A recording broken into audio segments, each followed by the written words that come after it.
Just an announcement before we begin. As you may have heard, CrimeCon, like so many other events at this time, has been postponed.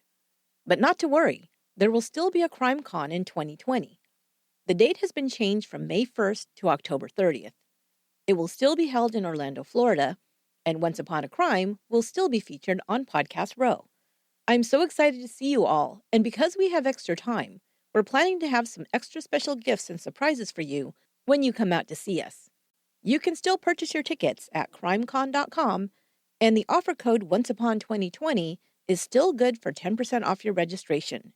I've included a link in the show notes. This podcast details true crime cases. It contains adult themes and may contain descriptions of violence. It is not intended for children. Listener discretion is advised.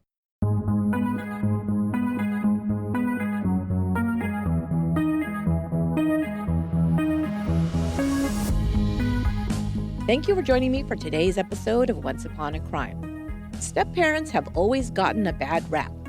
From early fairy tales, we heard stories of evil stepmothers who hated and tried to do away with their spouse's children. Of course, we're all familiar with the abuse and neglect Cinderella suffered at the hands of an evil stepmother, or how Hansel and Gretel were sent into the woods by their stepmother to perish, with the complicity of their father. Stepfathers are more rarely portrayed as villains, although, of course, there are bad stepfather stories as well. Perhaps stepmothers are singled out because mothers, and females in general, have traditionally been seen as the primary caregiver and the one who's supposed to be the most nurturing and loving person in the family. Of course, there are many step-parents that love their stepkids, but the stories I'll share with you this month are the exceptions. In our new series, StepMonsters, I'll share stories of bad step-parents whose actions became true crime news. I'll ease you in with this first case of a young boy who went missing and was found in a very unlikely place. Was he the victim of abuse, as he would claim? And if so, who was the person most responsible? His stepmother, his own father, or both parents? This is Chapter 1 of StepMonsters, The Disappearance of Charlie Bouthell.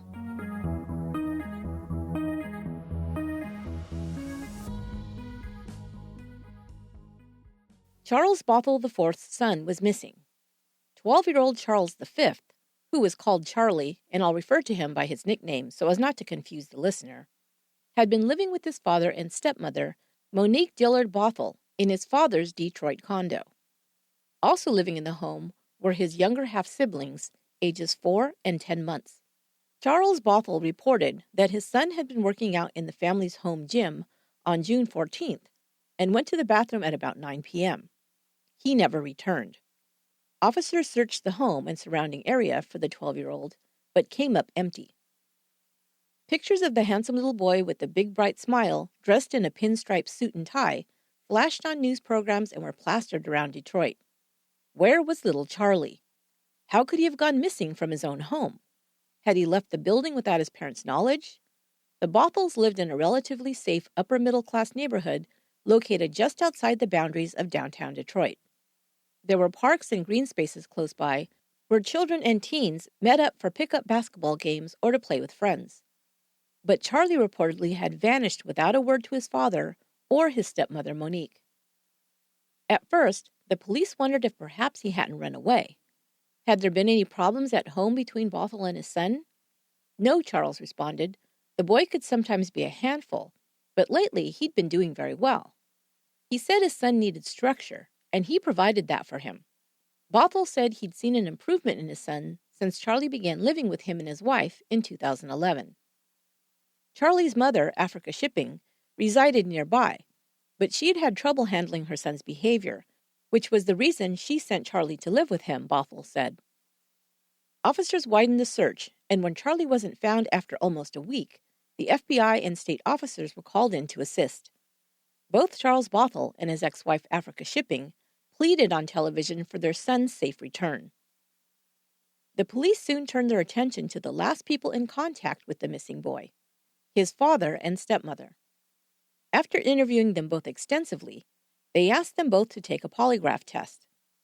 Charles declined to take one that would be administered by the police department's polygrapher.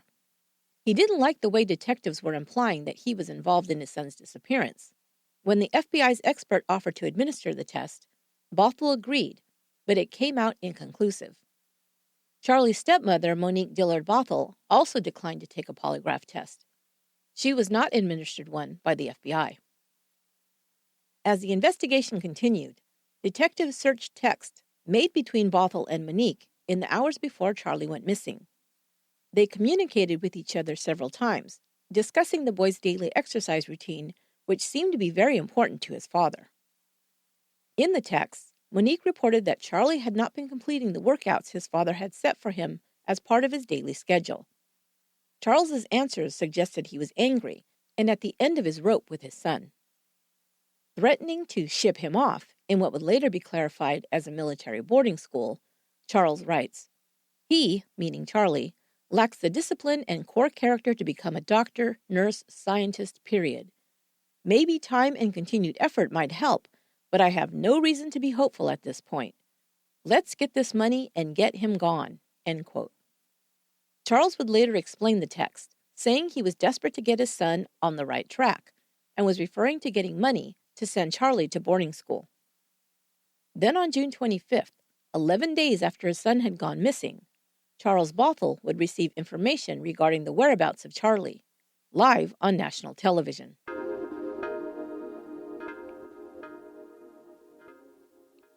Do you like wine and saving money? Me too. Well, we're both in luck, because saving money on award-winning wine you're guaranteed to love has never been easier with First Leaf. Unlike other wine clubs that guess about your favorite wines, First Leaf uses your feedback and curates amazing wines to your specific tastes. I took the fun and easy First Leaf quiz to assess my exact wine drinking preferences. I like white wines, but I also enjoy reds that aren't too dry. I also like to try something completely different every once in a while. After taking the quiz, First Leaf learned all about what I like and shipped 6 great bottles for me to try.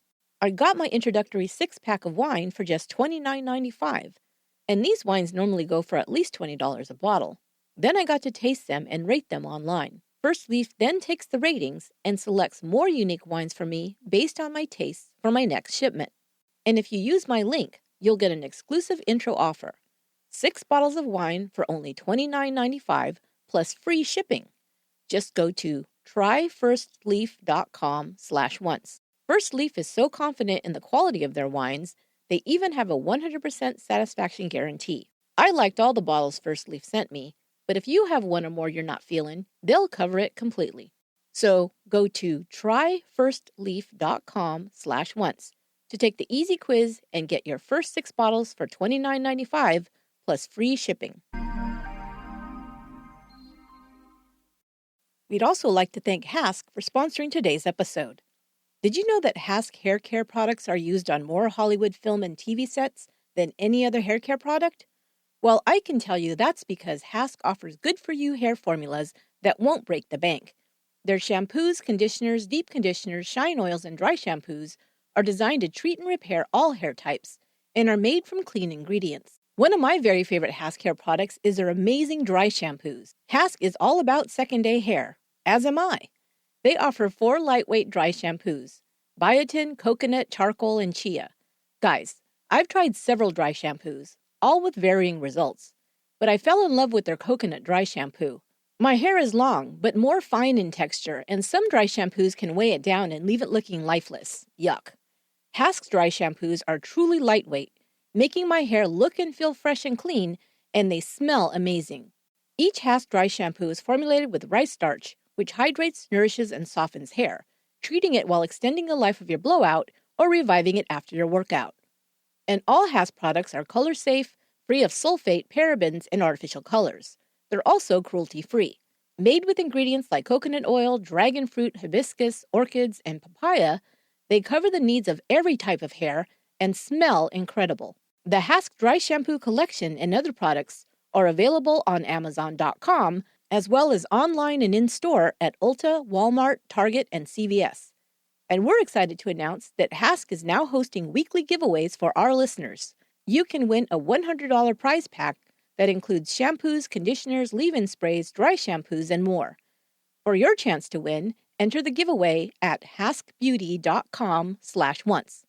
That's haskbeauty.com/once. And we thank Hask for supporting the show.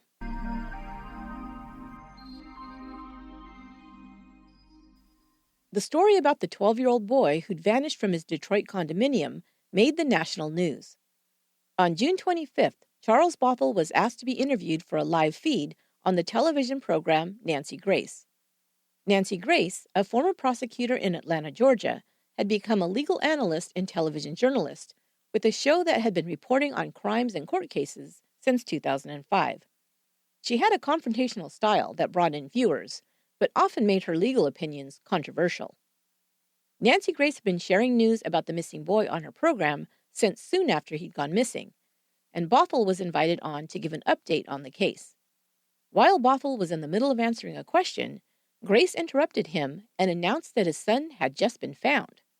Police officers had been conducting another search of Bouthell's building while they were on the air. When the officers reached the basement, they discovered Charlie alive in a small storage room. Bouthell sat completely silent for a few beats and then started breathing harder and put his hand to his chest. The father of the missing 12-year-old boy, Charlie, with me is his father, Charlie Bouthell. Charlie, we're getting reports that your son has been found in your basement.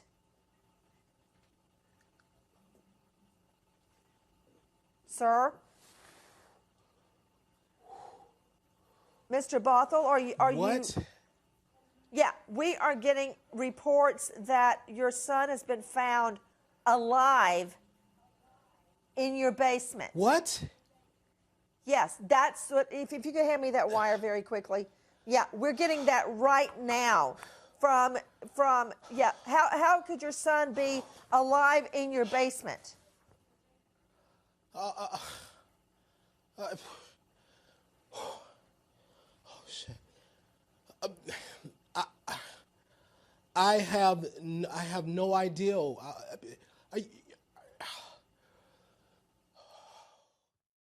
Grace continued to question Bouthell, asking how it was possible he didn't know his son had apparently been hiding in the basement of his own building for 11 days.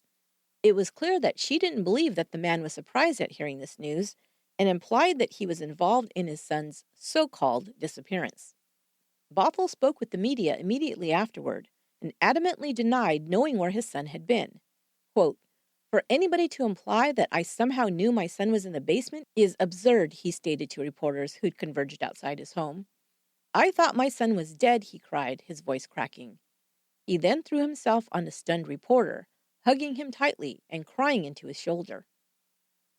People weren't sure what to make of this story. Some immediately suspected Charlie's father and stepmother as being involved. Others had already pegged Charles as the culprit and believed his son was most likely dead. Now that the boy had been found alive, they wondered if he hadn't simply run away after all. More questions needed to be answered, and everyone wanted to hear from little Charlie.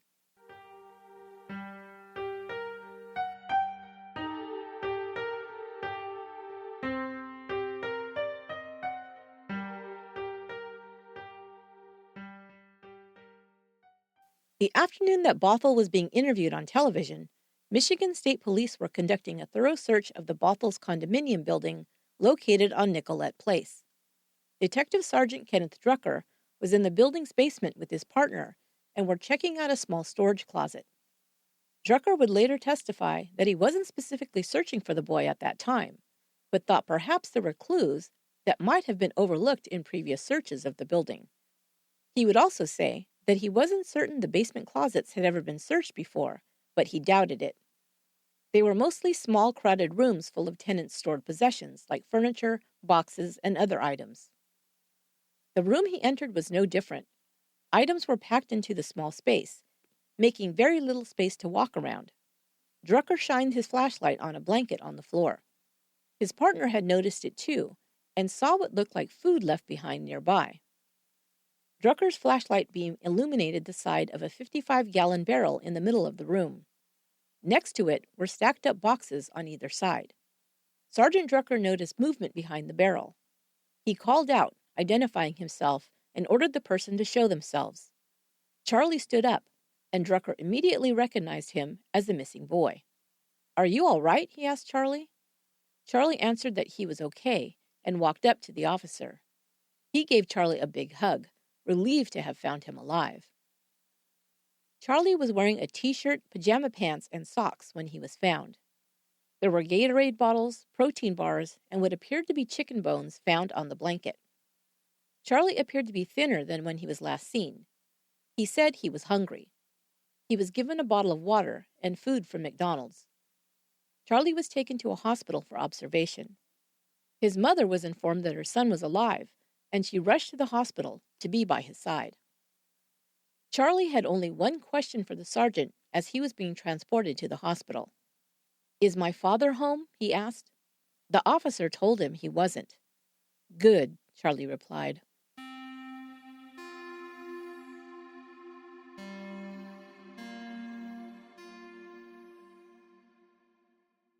At the hospital, Charlie was reported to be very thin, and marks and bruises were found on his upper body. Suspicion immediately fell on his father and stepmother, as it was their basement where the boy had been found. How had he gotten inside? Who had brought him food? And why hadn't he called out for help during the previous searches? Neighbors were convinced that the boy had run away and hid in the basement. It was discovered that Charlie had run away once when he was 11. He was found 3 hours later and returned home. Some neighbors reported seeing Charlie playing basketball in the neighborhood during the time he was reportedly missing, but detectives found these sources not credible. Others noted that there was a door leading out from the basement to the street that was normally locked, but the week Charlie was reported missing, it had been left unlocked. Charlie could have easily come and gone undetected, they said. They also told reporters that a restroom was located in the basement just a few feet down the hallway from where Charlie was found. In other words, it would have been an ideal hiding spot for a little boy who didn't want to be found. But they had not yet heard from Charlie, and when he began to describe his life with his father and stepmother, it was one of punishment, abuse, and neglect.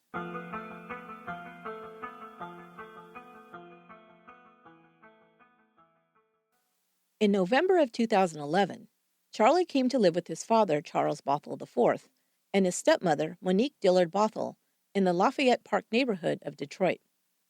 Charlie was in the 5th grade at the time, and he attended public school for only about a month near his new home, before his father pulled him out and began homeschooling him in December of 2011. The entire curriculum Bouthell provided for his son consisted of 2 elementary English and science textbooks. Charles provided the instruction for his son himself. When Charlie returned to public school, enrolling for his 7th grade year in September 2014, he had trouble keeping up with the other students. "Some things I wasn't taught or just didn't know," Charlie later testified in court. His father became angry at his son when he performed poorly in school. His answer was always discipline in the form of punishment, Charlie said. Charlie had been sleeping in the den since he moved into his father's home, but part of his punishment was to have Charlie begin sleeping on the couch in the living room. "That's where I slept from then on," Charlie told the court. Charlie said he was unhappy living with his father, and in 2012 tried running away. He wandered the streets for 3 hours before he was found by police and brought home. After the officers left, he said, his father made him lie across the dining room table. He first hit him with a wooden stick, but then hit him with a piece of PVC pipe. "After that, any whooping I had was done with the PVC pipe," Charlie said. He was hit all over with the pipe, he testified, including his sides, behind his feet, and his head. He described the skin on his backside splitting open from the blows. Sometimes his father would make him roll over to be hit in other areas of his body. As for his stepmother, she went along with the punishments and the discipline his father ordered, Charlie said. When her husband wasn't home, she made sure Charlie followed his father's instructions to the letter. One regimen Charlie was ordered to perform was daily workout routines.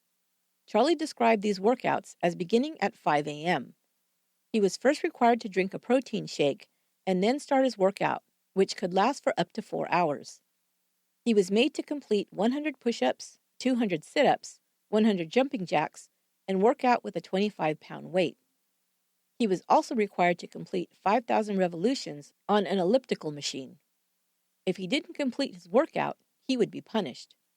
His stepmother reported any variation or incompletion of this workout to his father, who would beat him with the PVC pipe, Charlie claimed.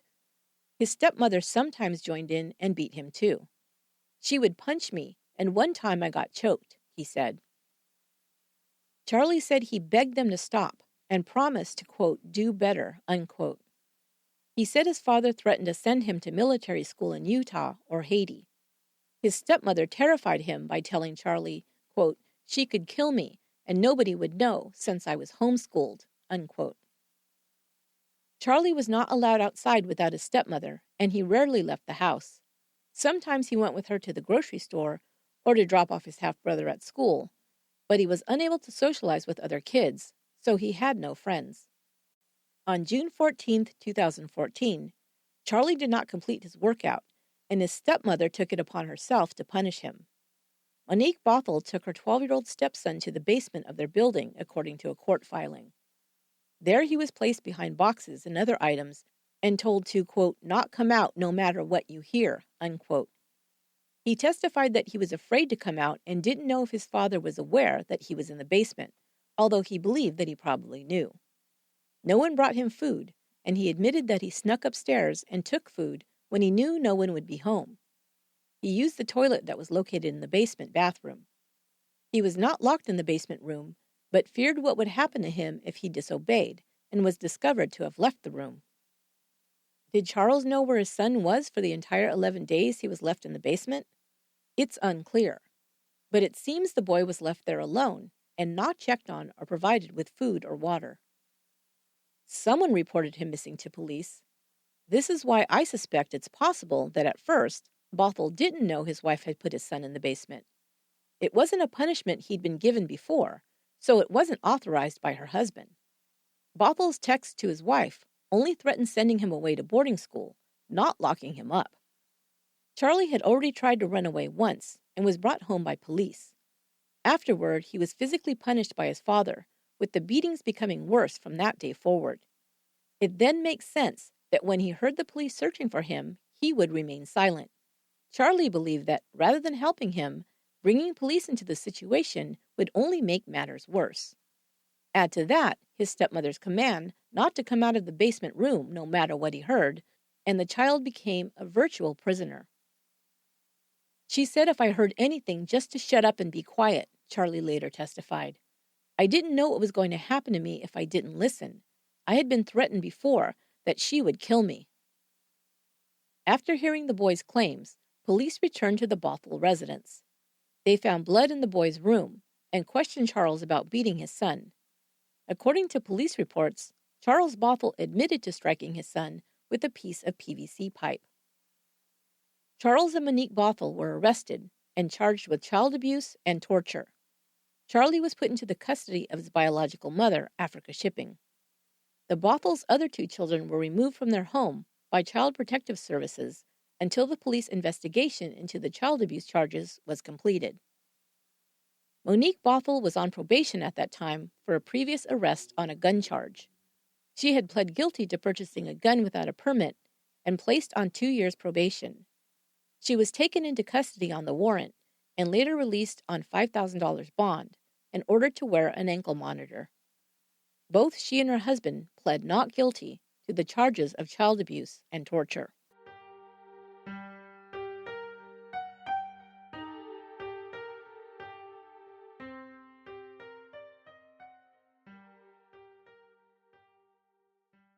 In April of 2015, a hearing was held on the charges facing the Bouthells. Charlie was called to testify and told the court that he had become so despondent at the prospect of continuing to live with his abusive father and stepmother that he attempted to kill himself in May of 2013. My home was a terrible place, Charlie told the judge. I just wanted to go home to my mom. He saw his mother on scheduled weekends, but said he didn't feel comfortable telling her about the abuse. I just didn't think anything would change, Charlie said. This statement rings true to me. Children who are abused over a period of time become hopeless, and many report not asking for help sooner or at all, because they've given up believing that the situation will change even if they do speak up. This is a response to feeling completely powerless. In June, the court decided that the Bothels would stand trial on child abuse, but the torture charges were being dismissed for lack of evidence. They could have faced life in prison if convicted of torturing their son. Their defense attorney, Sean Smith, called the child a liar. The whole case was BS to begin with, Smith told reporters. He said Charlie was a, quote, broken boy, unquote, who acted out solely because he wanted to live with his mother. As far as the workouts, Charlie was the one who wanted to lose weight and agreed to follow his father's exercise regimen for this purpose, Smith said. He said there was no way the boy had been in the basement the entire 11 days, although he didn't explain where Charlie was, if not there. The following January, a pretrial hearing was held. Monique Dillard Bouthell was offered a deal to plead guilty to a misdemeanor charge and be given no jail time. Her children had been in foster care for 18 months by that time, and Charles Bouthell said his wife took the plea deal in order to get her children back. Her 4-year-old was autistic, and her attorney said he had regressed since being placed in foster care. But Charles said he wanted to go to trial. He adamantly denied he'd ever abused his son and wanted to prove his innocence. He reminded the press that he was a registered nurse. "I've taken care of people for years," Bouthell said. "I'm a former foster parent of 3, a father of 4, and a grandfather of 2. I shouldn't have to get up there and admit to something I didn't do. I should be able to fight for justice. I've never committed a crime in my life," he said. However, he must have been advised differently by his attorney. He was facing up to 10 years in prison if found guilty of the charge still facing him, second-degree child abuse. Just days after proclaiming his complete innocence, Bouthell pled guilty to a misdemeanor child abuse charge and was given probation.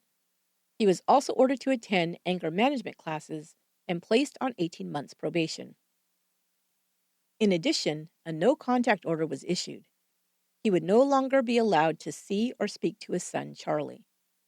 Charlie Bouthell remained living with his biological mother.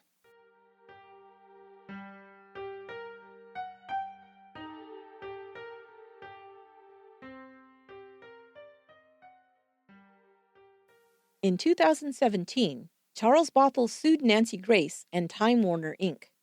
He alleged that Grace broadcasted false information about him, the case, and the evidence, and allegations against him on her program while, quote, accusing him of the most heinous possible crime, long-standing torture of his minor child, Charlie Bouthell V, unquote.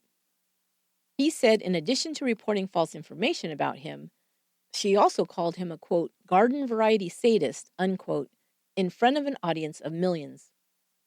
As a result, Bouthell said, he was forced to shut down his business and also lost his job as a registered nurse. He said he had requested Grace issue a retraction of her statements on air, but this was refused. Through her attorneys, Grace countered that the information she shared on her program was consistent with the charges leveled against him by the court and what was available in the public record. As for her characterization of Bouthell as a garden-variety sadist, the court ruled that these types of statements made in the media cannot, quote, reasonably be interpreted as stating actual facts about an individual because this provides assurance that the public debate will suffer for lack of imaginative expression or rhetorical hyperbole, which has traditionally added much to the discourse of our nation, unquote. In other words, Nancy Grace, as a media personality, is allowed to take certain creative license in the use of colorful phrases. The court dismissed Bouthell's lawsuit. I would add, with extreme prejudice. But that would merely be my attempt to take creative license.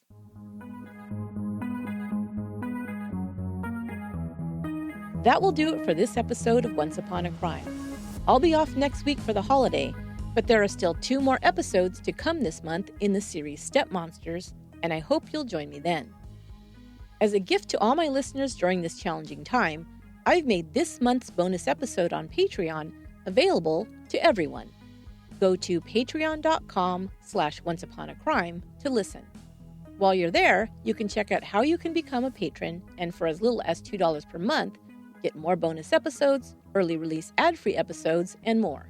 Thanks. Also, there will be a new episode of Let's Talk About True Crime.